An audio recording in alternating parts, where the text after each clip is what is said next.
Hi there, welcome back. This is Ray Missigman for Stencil Girl Products, and I want to talk to you about snipping the masks from some delicate stencil mask combinations. Particularly today, I'm going to be showing you on the Botanical Study Collection.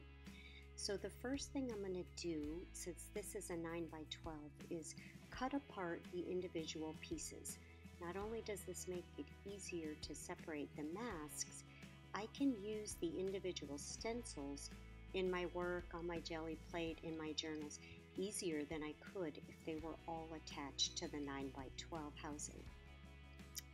I don't use a paper trimmer to do this because the stencils are situated in a way that I would trim some of them if I did this.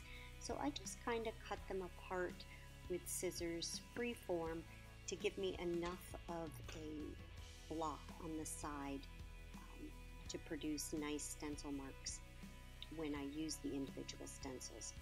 And then once I'm done, it'll make it easier to cut apart the masks as well. And the masks are pretty delicate, so I wanted to show you on camera just a few tips for getting them apart. The number one tip I can offer you is patience. It's going to require a little time to snip these apart, and you're going to want some fine tip scissors to do this. So not the big pair that you would use to cut apart, but something with a smaller, sharper tip, maybe even your stitching scissors. And the first thing I do is kind of take a peek at them and see where this small, teeny tiny line is that attaches them to the actual stencil. It's just a very tiny piece of plastic. And the best way to do this is to gently separate the mask from the stencil. I use my finger to kind of put between the two so that I get a better look at where these little pieces of plastic are, and then I can use the tip of my scissors to just snip them apart. Depending on how big the mask is, you may have several of these, and so it's easy to miss some, especially in the really detailed areas, which I'll show you on a larger mask after this. But this was a good one to begin with because it didn't have a lot of them. So as I'm working to snip them, I'm kind of moving the stencil around to get a better view of where these small pieces are. And then I am also freeing up more space as I go to allow me to manipulate that a little bit more. And then as you go, it becomes easier and easier to snip those small pieces. In the beginning, like I said, patience is going to be the best tip. The second tip I can offer is to use the tip of your scissors to kind of gauge where you're going to have to either push that stencil forward or move it back in order to get your scissor tip in there. Now with delicate stencils, pulling them out is another challenge after they've been snipped, and a lot of times you'll find when you're going to do that you'll catch one or two that you missed, and this is the opportunity to get those last couple snips in.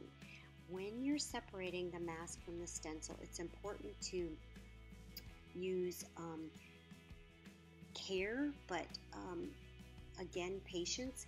Pulling them apart, you don't want to tangle them, especially if they have a lot of really delicate lines like these do.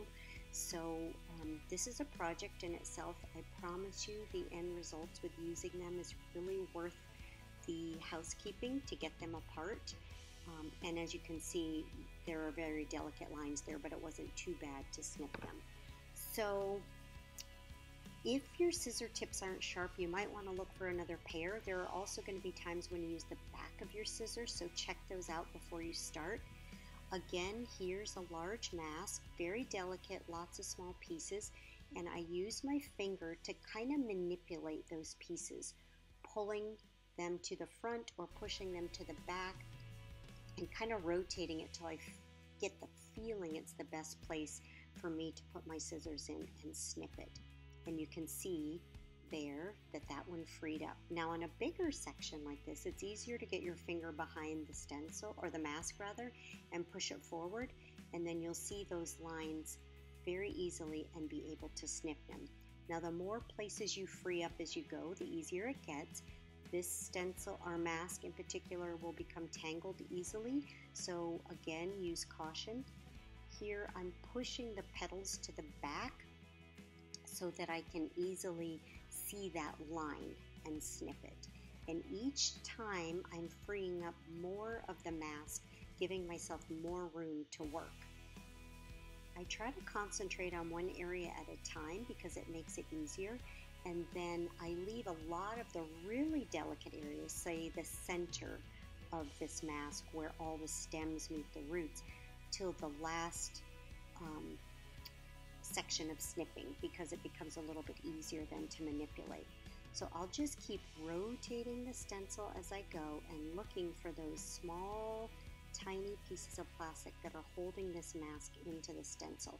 Now there you can see I had to use the back of my scissors to get that one, and that's okay. You just really want to go slowly so you don't inadvertently snip part of your stencil apart. There you go. Push the stencil or the mask to the back so that you can see that line, and then just snip with the tip of the scissors. And if it helps, I like to kind of hold what I've snipped in my hand so I don't accidentally cut it, and that way I can have better control of what I'm doing. So the more and more I snip, the more freedom I have to manipulate that mask as I'm going. And I just continue to work around each section until I have most of them done, and then I'll start to punch the mask out and allow myself to see any small pieces that I might have missed. Again, working carefully as I go so that I don't inadvertently snip part of my mask, but also so that I am keeping my mask from getting too tangled as I work. As I go, I try to pull the mask out of the way, like I said, and this way too I'm able to see some of those pieces that I've missed. And I'll just keep rotating the stencil, mostly so that I can get a better angle for snipping. I don't want to not turn it because then I'm having too far of a reach when I'm trying to get to the inside section of this. So here we get down to where it's a little bit more detailed around the roots.